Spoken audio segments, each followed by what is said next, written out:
Ang susunod na programa ay rated PG. Ito ay nangangailangan ng patnubay at gabay ng magulang para sa mga batang manonood.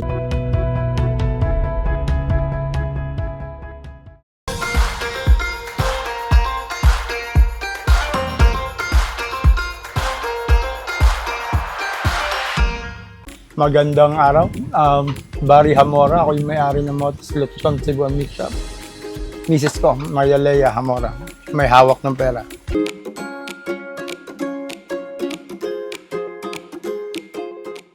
Nag-start kami meat shop. And then, eventually, nag-umpisa na rin kami mag-lechon kasi yung mga tauhan namin sa meat shop from Visayas, mga kapitbahay ko rin, mga kababata ko, na kilala ko rin namang magaling maglechon doon. So, napag-anuhan lang namin ng pang-lechon sa amin, sarili. And then, yung iba ibibenta, yung matitira. Kasi wala kami mabilhan ditong, hindi kagaya sa Visayas na maya't maya may per kilo kada kanto. So, napag-anuhan lang namin na maglechon ng buo, tapos kakain kami. The rest, benta. And then, hindi na malayan. Ang dami nang gusto umorder ng buo. So, eventually, nag-focus na kami dun sa buo kasi mas pera siya kumpara dun sa meat shop. So, although kumikita yung meat shop, nag-focus na rin kami dun sa lechon. And then, after 4 months, makina na, seryoso na talaga. And then ngayon, 2 makina na siya.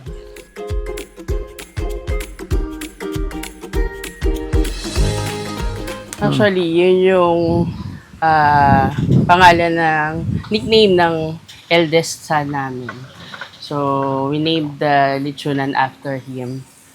And we started noong March 8, 2014. So, after niyang magturo abroad, when he decided to stay na lang dito sa Pilipinas, we started the business.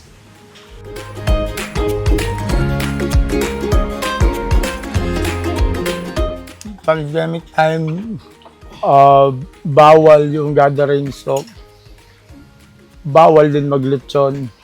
Although mayroong mga matitigas ulo na naghahanda pa rin talaga ng palihim, pinagbibigyan din namin ng palihim kasi kailangan ko rin kumita.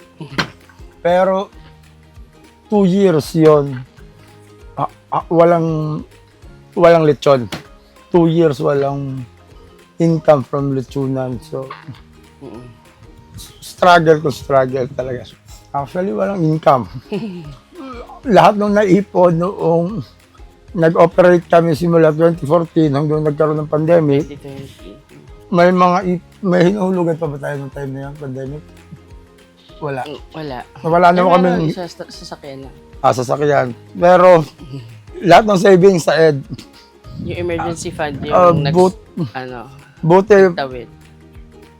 Bago pa baon ng husto, nag-open na rin ulit. So, naka-recover din after. Pero sa ED yung savings, naipon, simula nag-operate kami 2014, hanggang mag-pandemic, ubos. So, ngayon, ipapakita namin sa inyo yung pag-prepare na, samahan nyo kami para masilip nyo yung preparation ng lechon. Tara, samahan niyo po kami na makita kung paano namin piniprepare yung mga lechon. Bali dito, sir, sa belly, ilang oras niyo po pinaghahandaan para iluto yan? Pag sinabing pinaghahandaan yung kasama yung marinate, Opo. usually minamarinate lang naman yan mga 30 minutes, 30 to 1 hour. Tapos, niluluto 2.5 hours. Pero Kasi, depende po yun sa laki po ng ano. isa lang yung belly namin, standard yan na size.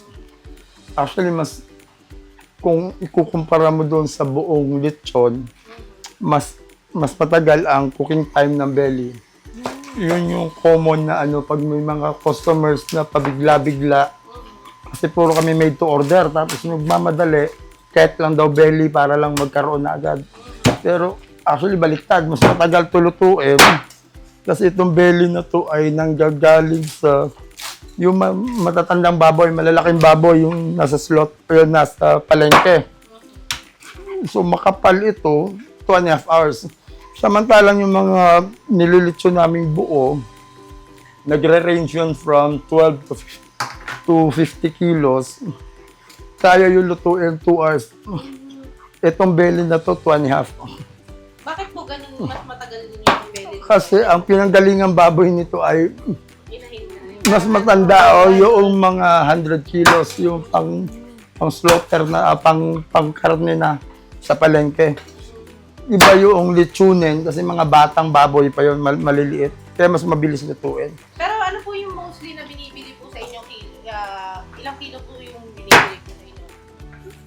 Ano naman, nagbabari naman. Wala kaming data talaga ng eksaktong data ng ano. Pero basta ang binibenta namin is from 12 to 50 kilos sa live weight.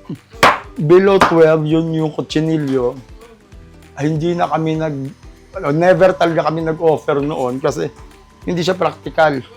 Kahit nga yung dileche, minsan, kung ako papipiliin, ayoko nung dileche kasi ang mahal ng biek, tapos yung additional na cost per kilo in excess doon sa biek, mababa na. So, magsisimula ka, halimbawa sa biek na 4,000, 12 kilos yon. Samantalang yung 15 kilos, dadagdag ka lang ng 500, 4,500. Masyadong hindi siya practical. Lalo na yung kutsinilyo, halos wala ka na makain. Talaga pang display lang siya, tapos yung balat niya na konting laman. No? Kasi diletche pa nga lang, maliit na yung pang kutsinilyo talaga. Pero pag sinabi mong pang pamilya, mas practical, magbeli ka na lang kaysa maggaganong-ganong ka na kutsinilyo na. Kasi yun, hindi yun bababa na 8,000. Ito, 3,500. Pero kung halos parehas lang din yung dami na makakain. Pero bakit ito po yung naisip yung negosyo? Hindi, hilig lang din talaga kumain ng lechon kasi sa Visayas, halos kada kanto doon, lalo pag weekend, meron per kilo ng ganito. Halimbawa kasi sa Ormoc, malapit ako doon. Every weekend or halos daily nga, siguro mga mababa na yung 8 stalls doon sa palengke, puro lechon.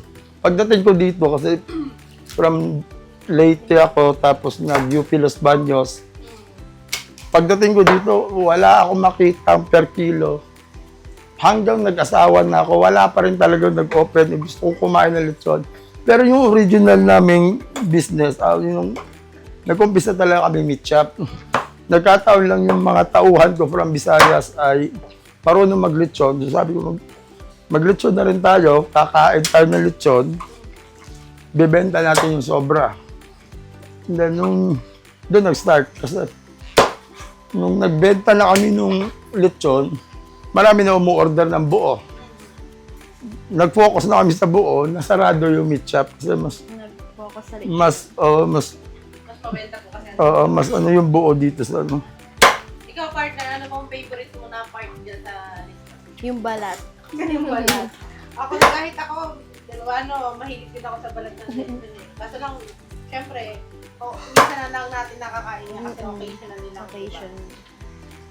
Ayun, sir. Ito, mapapansin nyo, meron ditong, ito na lang yung natira, no, yung tanglad. Pero ito yung preparation nitong belly na to, aside from yung usual na seasonings, magic sarap, betchin, asin, kahit na masabihin mo, masama, hindi mo rin naman talaga may iwasan. Pero, aside from yung mga usual na gano'n, sinasamahan din namin ng bawang, sibuyas, ng pero biniblender. Biniblender siya kasi otherwise, nagkukumpulan doon sa isang lugar, yung isang parte, ang tapang, yung ibang part, walang lasa. So, yun yung kadalasang problema pag lechon sa Visayas. Minsan sasabihin sobrang alat kasi nagkumpulan doon. So, para maremedyohan, biniblender tapos ini-inject dun sa loob. Ang hindi lang sinasama sa blender kaya ito yung matitira after maluto. Bali, sino po yung pinaka po na nagtitimpla po ng lechon po? Ayan naman timpla ay kahit sinong lechonero namin, Talaga minamana lang nila yung standard na timpla. Simula nag-start yung Motes Lechon 12 years ago. So, regardless kung sino yung mga tauhan dyan, standard yung timpla lahat. Susundin lang nila. Kung meron mas silang suggestion, testing namin, pero most likely yung mga suggestion nila, doon lang sa mga baga pagpe-prepare, pero as much as possible, wang lang binabago doon sa timpla. So kung ano yung motis no 12 years ago nung nag-start, yun pa rin yun hanggang ngayon. Hindi rin naman namin nakikita yung need para baguhin yung recipe na yun. So ayun, di ba po parang 12 years na po ang business niyo. Mm-hmm. E di sobrang dami na pong challenges na napagdaanan sa business. So, normal naman yun siguro. Lalo nung start nung business. Kasi uphill talaga siya kasi nag-start kami dito, ang daming existing mga mga established na ng mga lechonan. Bago pa college pa lang first year college pa lang ako dito. Meron na pero walang per kilo. Tapos pupunta ka doon, pag-order ka ng lechon, kailangan mo mag-down ng half. Pupunta ka doon sa physical store nila, tapos pipick upin mo rin pagkaluto.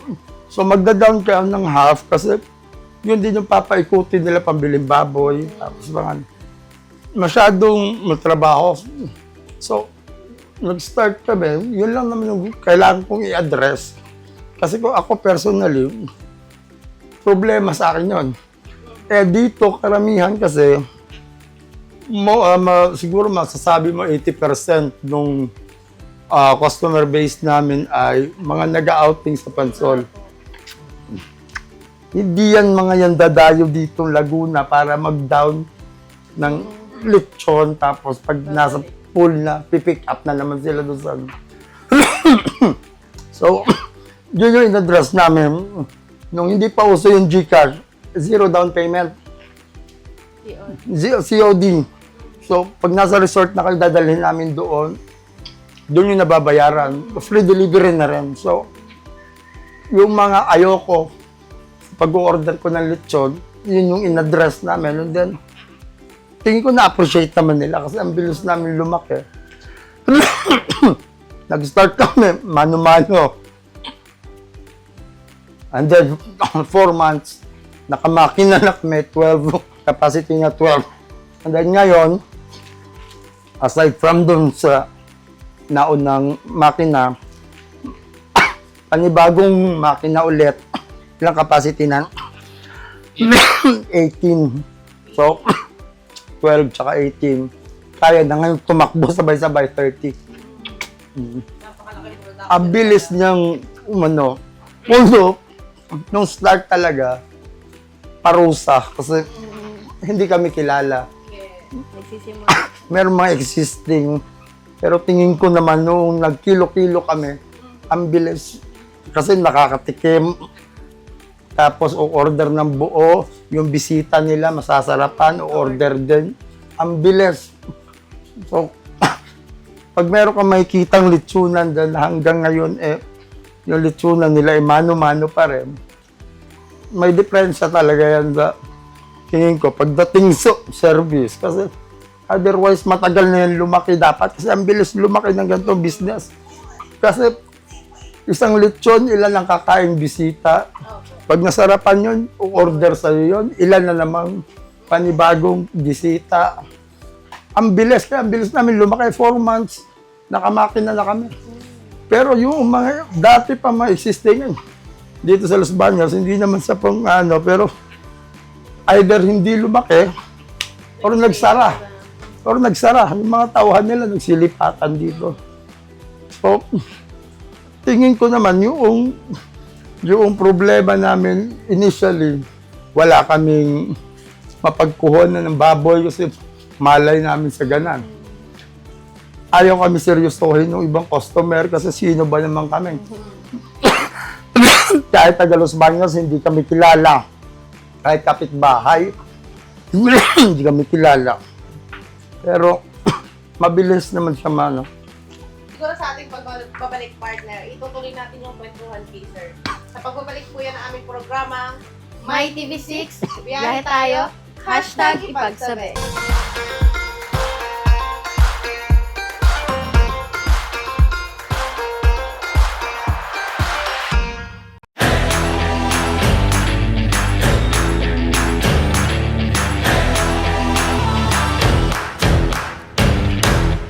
At nagbabalik pa rin po ang aming programang My TV6, biyahe tayo, #ipagsabi. At kanina nga partner, no, nalaman na natin kung paano ba nagsimula. At kailan nagsimula ang Motis Lechon Cebu Meat Shop. Ngayon ay makakasama pa rin natin ang owner ng Motis Lechon Cebu and Meat Shop, si Ma'am Lay at Sir Barry. Ayan po, bati po muna ulit kayo sa ating mga manonood. Hello, po. magandang araw sa lahat ng mga manonood. Siguro, ma'am, no, ito po yung, papakilala lang natin yung menu po nila dito sa Lechon Cebu. Talagang natikman na namin to kanina, nauna na kami. Ito, partner, sige. Ito yung kanilang lechon belly. Ayan. Bali, mas mabenta po sa kanila ay Lechon Belly. Pero meron Actually, din po yung silang mga buo, no? Yung buo naman talaga din, o kung mas marami yung belly kasi mas mura. Pero in terms of revenue, mas malaki pa rin yung gagaling dun sa mga buo. For example, noong Christmas or New Year, naglilimit kami ng hanggang 100 na buo, pero yung belly doon, mga belly aabot din ng mga 30 plus, so 30 piraso. So, mas marami talaga siya in terms of volume, pero 3.5 lang kasi yon. Pero yung buong lechon, pinakamura is 10.5, pinakamahal 18.5. So, majority ng revenue namin manggagaling pa rin talaga sa buo. Talagang ano po yung pakiramdam na tuwing may mga okasyon po, nakakaubos po kayo ng ganong karami? Ikaw, ma'am, ano yung pakiramdam niyo po? Siyempre, grateful and medyo sacrifice din kasi siyempre kung kailan busy lahat ng mga tao for the occasion, yun naman yung time na nagtatrabaho kami. So Sila nagse-celebrate, kami busy. So, medyo delayed yung celebration namin. Actually, ngayon pala kaming darating na Friday, January, 23. January 23, saka pala kami magse-celebrate ng Christmas New Year. Kasama yung buong angkan niya, mag-outing kami. Yun pa lang yung aming holiday. Talagang pag ganito may mga business, talagang mauuna talaga yung magiging profit mo sa buhay na hindi mo talaga uunahin yung mga okasyon na para sa paano mo. Pero syempre may mga oras din tayo dyan. Kaya sabi nga ni Sir, may late man, magiging masaya pa din. Kung sama-sama. Pero maitanong ko lang din po, ilan na po ba yung empleyado niyo po dito sa Motis Lechon Cebu? Depende naman yung dami ng empleyado doon sa season ng kasi yung mga kapitbahay namin dito, itong kabilang bakod kasi, marami kang makukuha labor dyan, manpower. And then, na-train na rin yan, simula pa nag-start kami dito. Although yung mga tauhan talaga namin, mainstay ay mga Bisaya, pero yung mga assistant nila, galing dito sa kabila. Mga taga Los Baños, nalaking Los Baños. So, anytime na kukulangin kami ng manpower, tatawag lang kami dyan. Pero kung itatanong mo is yung mga stay-in as of now, yung mga nakatira dun sa likod, after December, ngayon, January na, sa ngayon, 4 ng stay-in, tapos 4 din yung riders na stay out. Lasan-lasa mo yung mga ingredient. Nanonood Oo, talaga. nanonood talaga hanggang laman, hanggang loob, hanggang buto yata to eh. So, At ayun. saka hindi talaga nawawala yung pagkalutong ng balat niya. Ganun din rin naman siguro yung ibang lechon. Wala naman halos pinagkaiba na kaya lang. Ano po yung Siguro nagkakatalo na lang doon sa iba pang service aside from yung lechon itself. Kasi unang-unang kami, order kami ng lechon, kagaya ng sinabi ko kanina. Ang dami nating may encounter na ayaw namin o gusto sana namin mas ma-improve yung service. Ngayon, yun yung ina-address namin ng Motis. Una, halimbawa yung down payment. Dati, again, ulitin ko lang, dati pag-order kami ng lechon, kailangan mo pumunta doon sa store nila, mag-down ng half. Yung iba pa nga gusto buo. Kasi yun Full din yung payment. gagamitin nila pambili ng baboy. Bago, para may maluto sila, ibibigay sa... Pipick upin ulit namin. So wala na kaming ginawa kundi pumunta doon sa tindahan nila. Parang naisip niyo po, maging hassle-free ang mga Oo, customer. so ang sa amin lang, kasi pare-parehas lang ako kami naglilitsyon. Although, siguro magkakaiba ng timpla, magkakaiba ng ano, kasi iba naman yung timpla namin sa Visayas, iba naman yung dito. Pero aside from that, ang sa amin lang na hassle-free, ngayon na uso na yung GCash, so pwede na nanghihingi na kami minsan ng down payment na 2,000 per head, regardless dun sa size. Through GCash or di kaya bank transfer. Pero pagkakilala na rin or So, okay namin. repeat customer na rin, hindi pa rin kami humihingi ng down payment. And then, free delivery buong Laguna. So, Wow. when mag-focus ka na lang doon sa event mo, basta na i-message mo sa amin yung detalye, dadating na yung lechon mo dyan mo nabayaran. Minsan nga yung iba, tapos na yung event, saka hindi pa bayad yung lechon, pero kakilala naman. So, ibang-iba talaga siya doon sa traditional na bayad muna bago ka deliveran, bago ka ipa-pick up sa yung lechon mo. Parang ang inano na lang po is tiwala.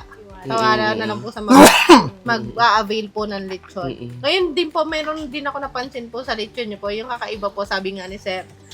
Meron silang suka. Hindi sila nagpo-focus sa liver spread na yung yung sa Thai. Sa Visayas kasi sukang pinakurat talaga yung partner ng lechon Cebu. Ayun. Pero nag-adapt na rin kami kasi since dito ka nagtinda, kailangan mo rin i-address yung gusto ng mga nandito. So, nagpo-provide na rin kami ng liver sauce. Homemade lechon sauce. Sariling recipe namin. Hindi siya yung ready-made na, yung parang powder na ginagawa ng iba. Sariling timpla niya. Baka kayo mamang nagtitinda. Nakailang palpak kami noong una. Eventually, Bago na per. grabe naman 12 years, hindi mo pa maitama. Actually, ilang buwan lang, tumama na naman. Gano'n naman po talaga pag nag-i-start po talaga ng business. Trial From and error. zero talaga yung kaalaman. Pero, siyempre, na-improve po din natin yun, di ba po? Siguro ngayon, ma'am, ma'am and sir, hingan din po namin kayo ng advice para sa mga gusto rin po magtayo ng business po, na katulad niyo po. Ayan po, ma'am. Kayo po muna-una. Come on. When starting a business, kailangan gusto mo yung sisimulan mo. Gusto mo yung produkto mo o gusto mo yung kung ano yung i-introduce mo sa market. And then, dapat alam mo kung ano yung target market mo. Alam mo kung ano yung ipoprovide mong services. And, importante din yung after sales Yung paghingi ng feedback Yes. from the customers. Not only the thumbs up, pati yung mga points for improvement para tuloy-tuloy, meron kang pwedeng baguhin, i-improve, i-adjust. And then, yun. So, through the years, marami na rin naman kami mga naging loyal customer. Ayun. Sir, ikaw naman po. Mag-start ka ng business,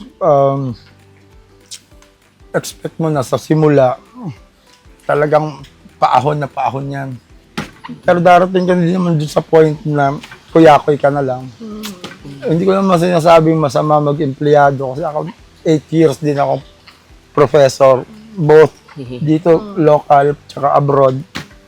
Ako naman 10 years akong employed as So, chemical engineer. chemical engineer. Pero nauna ako mag-quit sa trabaho kasi yung nangyari sa akin, nagturo ako dito sa Pinas, nagkaroon kami ng anak, sahod niya kulang kasi may hinulugan kaming lupa. So, wala akong choice kundi mag-abroad, turo abroad. Okay na yung financially, kaya lang, lumalaki naman yung anak ko na walang tatay. Ang laki-laki ng anak ko, pinakamalaki yun sa classroom, pero nabubuli. Kasi walang father figure. Naiiwan sa nanay, naiiwan sa lola, ang babait. Ang utos lagi, bawal makipag-away. Kailangan niya ng tatay mo sasabi sa kanya, suntukin mo ako, bahala. Simula noon, talagang nagpursige ako na kailangan lumaki yung anak ko na nandyan ako sa tabi.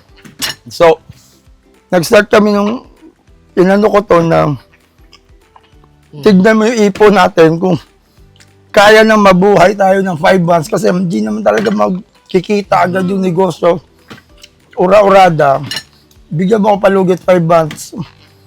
Kaya tayo mabuhay 5 months, uuwi na talaga ako dyan kasi yung din ko doon na Singaporean, masasapak ko na rin. Yung, bago pa ako makulong dito, uwi na talaga ako dyan. So, nakaipong kami ng good for 5 months. Uwi na ako agad dito. And then, start na agad nung gusto. Mahirap kasi doon kagalang-galang ka. Pagdating mo dito, ninegosyo ka ng ganang. Mag-akot ka ang baboy, ang baho ng jeep. Amoy baboy kapag uwi mo dito. Magdi-deliver ka sa customer. Makaka-timing ka ng mga doon, mumurahin ka pa. Hindi ka nakapag-aral, minura ka pa. Pero, yung alternative kasi is, pag hindi mo siya tiniis, babalik ako abroad. Mas madali na sa akin yung naghahakot ng baboy, gigising na madaling araw kasi, dyan. Kesa doon sa alternative na babalik abroad. So, relatively, napadali na rin yung start namin. Pero, talagang struggle kung tutusin. So, walang madali kung mag-start ka ng business. Kaya abangan na lang yung pag sinabing madali magnegosyo, wala. Tama. Kaya siguro, ang mapapayo ko lang din talagang kailangan mo magtiyaga. Kahit maliit man or malaki yung kikitain mo dyan, kailangan mo magtiyaga. Ikaw, partner. Kailangan mo lang din, parang maniwala ka kung ano yung nasimulan mo. Pagpatuloy mo lang. Ganun. Kailangan talaga mayabang ka rin yung hindi ka yung basta-basta na lang titiklo pag sinabihan kang walang pag-asa yan. Kasi talaga namang taghirap sa umpisa eh. Sasabihan ka ng mismo tiyahin mo na nababaliw ka na, dati kang professor, ba't ka nandyan? Wala naman talagang kita, matino, isang lechon, 1 week. 1 week, isang lechon. Mabubuhay ba yung pamilya mo? Pero umpisa lang yun. Ngayon, lampas-lampas na dun sa needs namin. Kung hindi kami dumaan dun sa umpisang yun, na 1 week, isang lechon, minsan pa 2 weeks, isang lechon. Kung hindi namin tsinaga yun, kung tumiklop kami basta, hindi kami aabot sa point ngayon. Sobra-sobra naman siya. Ito na po, ma'am, siguro yung pagkakataon po. I-promote nyo po kung saan po pwedeng umorder ng inyong pong pinagmamalaking lechon Cebu. So, you can reach us through online sa Facebook page, sa Instagram, or through Google, and then message us your order details, and then we'll provide the necessary details na after that. Bali, ano na lang po sila, no? Order na lang sila, kayo na po bahala. Dumating yung lechon nyo po sa bahay, mga event nyo po. Sila na po ang bahala doon. Hassle-free. Kung mahingan po kayo ng down payment, napakaliit lang po ng down payment. Yun lang po yung magiging ano po nila. Mga first-time For customers. first-time customers lang naman. Ayun po, maraming salamat, Ma'am Lay and Sir Barry po. Abangan nyo pa rin po kami sa susunod na episode. Ako pa rin po ang inyong kabiyahe buddy, Apple. At ako naman po ang inyong kabiyahe buddy, Maika. At ito ang My TV6, biyahe tayo, #ipagsabi.